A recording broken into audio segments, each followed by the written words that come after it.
अस्सलाम वालेकुम दोस्तों, उम्मीद करता हूँ आप सभी लोग खैरियत से होंगे। इस वीडियो में आपके द्वारा पूछे गए कुछ ज़रूरी सवालों के जो है जवाब देने वाला हूँ। बहुत सारे भाइयों ने बहुत ज़रूरी सवाल किए हैं छुट्टी के रिगार्डिंग। हम छुट्टी पे इमरजेंसी छुट्टी आके फिर हम दूसरी कंपनी में जा सकते हैं क्या? मतलब फ़ायदा उठाने वाली बात है इस चीज़ की। और जो है कई लोग छुट्टी आ जाते हैं और उनका साल 2 साल गुजर जाता है, 5 साल गुजर जाता है, लेकिन जब वो ऑनलाइन चेक करते हैं एमओई के साइट पर या मुकीम के साइट पर तो एब्सेंट फ्रॉम वर्क दिखाता है। उसके रिलेटेड भी आप लोगों को जानकारी देने वाला हूँ। और भी जो है लोगों के द्वारा पूछे गए सवाल हैं जिसमें जो है इस वीडियो में उसका जवाब दूंगा। तो वीडियो शुरू से आखिर तक देखिएगा। हो सकता है आपके भी दिमाग में ऐसे कुछ कन्फ्यूज़न भरे सवाल जो है घूम रहे हों और ये वीडियो देखने से आपकी कन्फ्यूज़न दूर हो सकती है। तो चलिए वीडियो शुरुआत करने से पहले आपसे गुजारिश करता हूँ, अगर आप मेरे चैनल पर नए हैं तो चैनल को सब्सक्राइब करके ऑल नोटिफिकेशन ऑन कर लीजिए। फेसबुक इंस्टाग्राम पर अभी तक फॉलो नहीं किया तो आप मुझे फॉलो कर सकते हैं। आपके कुछ भी कंसर्न डाउट रहे तो आप भी मुझे शेयर कर सकते हैं, चाहे कमेंट करके या फिर जो है आप मुझे फेसबुक या इंस्टाग्राम पे मैसेज भी कर सकते हैं। फीडबैक जरूर दिया कीजिए, वीडियो पूरा देखिए, देखने के बाद से आपके कमेंट फीडबैक में जरूर दीजिए कि आपको वीडियो कैसी लगती है। अभी सबसे पहला एक सवाल लेना चाहूँगा। एक्साइटेड डांसिंग करके एक भाई है, कह रहे हैं कि सर मैं इमरजेंसी छुट्टी जाके दूसरे कंपनी में आ सकता हूँ, अगर इकामा में डेट होगा तभी भी क्या दूसरे कंपनी में आ सकता हूँ? देखिए, सबसे पहली चीज़ कि अभी एक नया रूल है, आप सभी लोगों को मालूम है कि जो बैन का सिस्टम था, जो लोग छुट्टी आते थे नहीं जाते थे उनके ऊपर 3 साढ़े 3 साल का बैन लगता था, वो अब ख़त्म हो गया है। तो जवजात की तरफ से और जहाँ भी मैंने जो है इस न्यूज़ के बारे में पढ़ा है या जो भी इन्फॉर्मेशन हासिल किया उसमें यही है कि जो लोग भी सऊदी अरब से छुट्टी वापस अभी जा रहे हैं अपने देश और वो जो है उस छुट्टी के पीरियड में ख़त्म होने से पहले रिटर्न सऊदी अरब नहीं आते हैं, तो वो छुट्टी एक्सपायर होने के बाद जो है दूसरे वीज़ा पे सऊदी अरब आ सकते हैं। इसमें इकामा एक्सपायर होने का जिक्र नहीं किया गया है। लेकिन अगर आप फिर भी आप चाहते हैं सेफ्टी के लिए और सुकून के लिए तो इकामा एक्सपायर होने का वेट कर सकते हैं, नहीं तो आप छुट्टी एक्सपायर होने के बाद अपना काम प्रोसेस करवा सकते हैं। उसमें भी 1 आध महीने का टाइम जाता ही है, फिर आप जा सकते हैं रूल के हिसाब से। दूसरा सवाल एक भाई का लेना चाहूँगा, सोनू फ्रेश ब्लॉक करके, ये करें कि भाई अगर कफिल सही नहीं है तो भाग कर कमा सकते हैं या इंडिया कैसे वापस जाएं?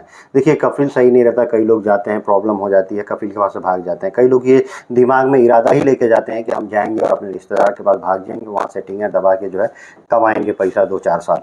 और उनको भी ये मालूम है कि हम जाएंगे और कफिल के पास से भागते हैं, वो हुरूप डाल देता है, तो हम जो है भाग के सऊदी अरब में कमा तो सकते हैं लेकिन बचा के बहुत बचना पड़ता है, क्योंकि इस समय चेकिंग ज़्यादा है और इलीगल हो जाते हैं ये लोग। फिर अगर सूरता पकड़ लिया, मान लीजिए आप जिस दिन भागे 1 आध महीने में भी पकड़े जा सकते हैं, 2-4 साल भी नहीं पकड़े गए, लेकिन आने के लिए मेन चीज़ आप भाग के तो अगर कमा लिए पकड़े जाएंगे अगर सूरता के द्वारा, तो वो लोग आपको जेल में डालेंगे, फिर चेक करेंगे भैया ये चीज़ है, फिर आप 1 आध 2 महीना रहेंगे वहाँ पे। अगर सब नॉर्मल है, खाली हुरूफ है, तो फिर आपका जो है डिपोर्टेशन का ये कर दिया जाएगा, आपको डिपोर्ट कर देंगे। ये चीज़ें होती हैं। अगर आप इस केस में भाग गए हैं कपिल के पास से और खुद से आप चाहते हैं चलो यार अब हमको इंडिया जाना है, कपिल ने हुरूफ डाल दिया, इस केस में आप जो है एम्बेसी को भी कांटेक्ट कर सकते हैं, तहरील को भी कांटेक्ट कर सकते हैं। लेकिन जब आप जो है आएंगे तो आप समझिए लाइफ टाइम बैन हो जाएंगे अगर आप सऊदी अरब से फिर निकलेंगे इस तरह से, क्योंकि आपके ऊपर हुरूफ लगा, आप ऐसे इलीगल हो गए। तो जो इलीगल होते हैं वो लोग जब डिपोर्ट होते हैं तो समझिए मैक्सिमम केसेज ये है कि वो लाइफ टाइम बैन हो जाते हैं, सऊदी अरब नहीं जा पाते हैं। एम्बेसी के जरिए अगर कैसे भी आते हैं तो एम्बेसी के जरिए आने वाले लोग जो है 5 साल के लिए बैन होते हैं। 5 साल के बाद जो है एक चांस होता है कि वो सऊदी अरब जा सकते हैं। एक भाई हैं साजिद अंसारी, इनका सवाल है, कह रहे भाई कैसे पता होगा कि हमें कितने दिन के लिए बैन किया गया है?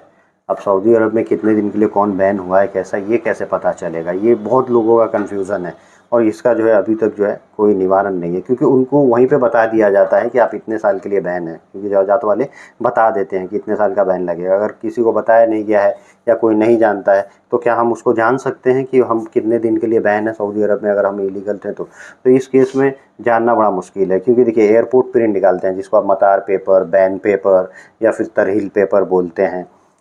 ये जो पेपर निकलता है, इस पेपर से ये पता चलता है कि आपका करंट स्टेटस क्या है, यानी आप अभी जो है सऊदी अरब जा सकते हैं कि नहीं जा सकते हैं। एयरपोर्ट पे आपका क्या रिमार्क्स लिखा हुआ है वो दिखाई देता है। तो आप ये चाहें तो जब आप सऊदी अरब से आते हैं किसी वायलेशन के ये में, तो आप जो है चेक कराइए 5 साल बाद। जब आपका 5 साल पूरा हो जाए तब आप चेक कराइए, उस समय का करंट स्टेटस जो है दिखा देगा कि आप सऊदी अरब अभी जा सकते हैं कि नहीं जा सकते हैं। अगर 5 साल बाद आप चेक कराते हैं, उस समय मना दखुल दिखाता है, तब समझिए आप नहीं जा सकते हैं। फिर 10 साल बाद चेक कराइए, 10 साल बाद भी मना दखुल दिखाता है तो आप समझिए लाइफ टाइम बैन है। वैसे मैक्सिमम केसेस में यही होता है कि लोग लाइफ टाइम बैन हो जाते हैं। एक भाई एमडी इमरान ये कह रहे हैं, अस्सलाम भाई। वालेकुम भाई, मेरा मेडिकल भी हो गया है, बायोमेट्रिक भी हो गया है, ऑफिस वाला बोल रहा है कि वकाला तुम्हारे नाम से आएगा, वीज़ा तब लगेगा, तो क्या भाई सही बात है?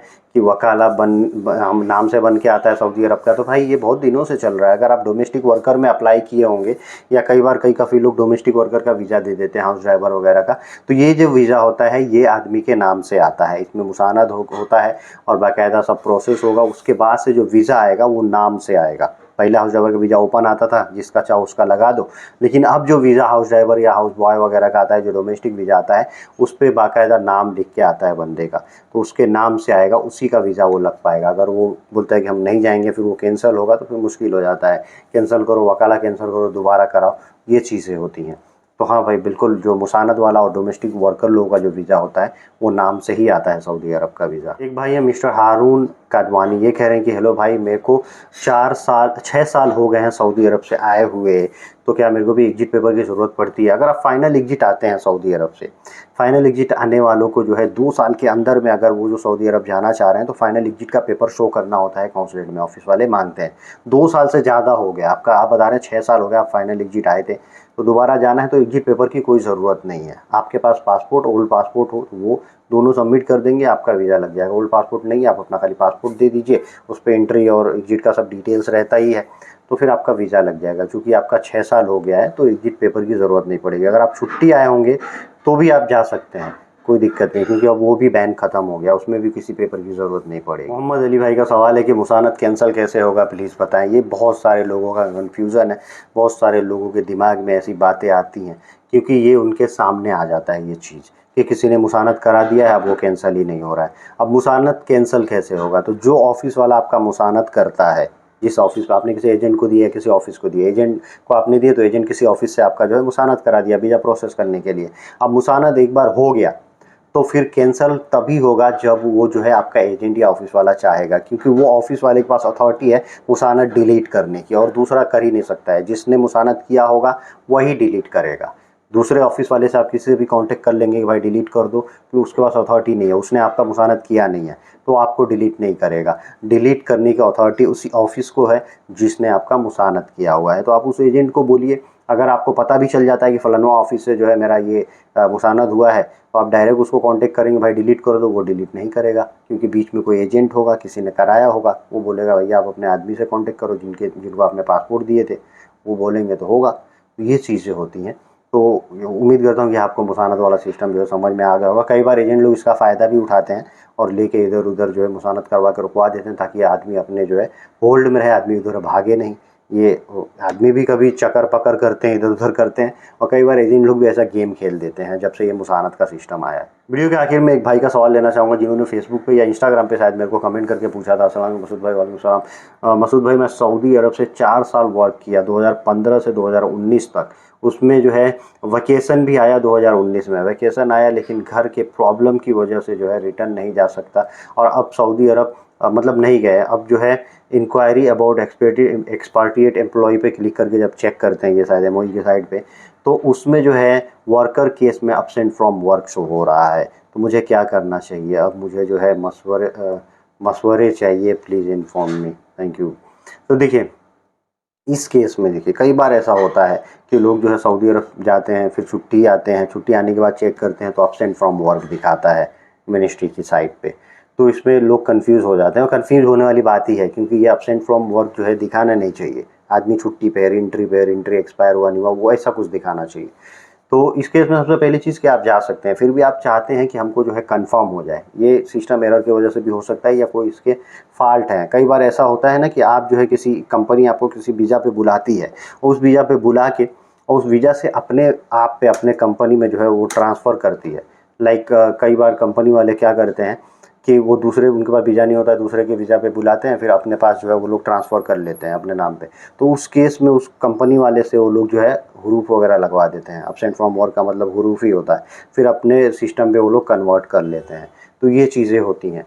हो सकता है इसके वजह से अब्सेंट फ्रॉम वर्क दिख रहा हो, कई लोगों के केस में मैंने ऐसा देखा। लेकिन आप जब अपने इकामा नंबर से एयरपोर्ट प्रिंट निकलवा लेंगे, चेक करवा लेंगे, तो उससे पता चल जाएगा कि आपका स्टेटस क्या है, आप सऊदी अरब जा सकते हैं कि नहीं। मना दुखुल है, यानी क्या आप हुरूफ के ज़रिए हैं, आपके ऊपर हुरूफ है, आप जा सकते हैं कि नहीं। मना दुखुल लिखा होगा तो नहीं जा सकते हैं, क्लियर होगा तो आप जा सकते हैं। या अब्सेंट फ्रॉम वर्क से जो है डरने की ज़रूरत नहीं है। कन्फ्यूज़न आप दूर करने के लिए ज़रूर एयरपोर्ट प्रिंट अपना निकलवाइए। आज की वीडियो करता हूँ यही समाप्त, मिलता है ऐसे कुछ अगली वीडियो में। Thank you guys, thank you for watching.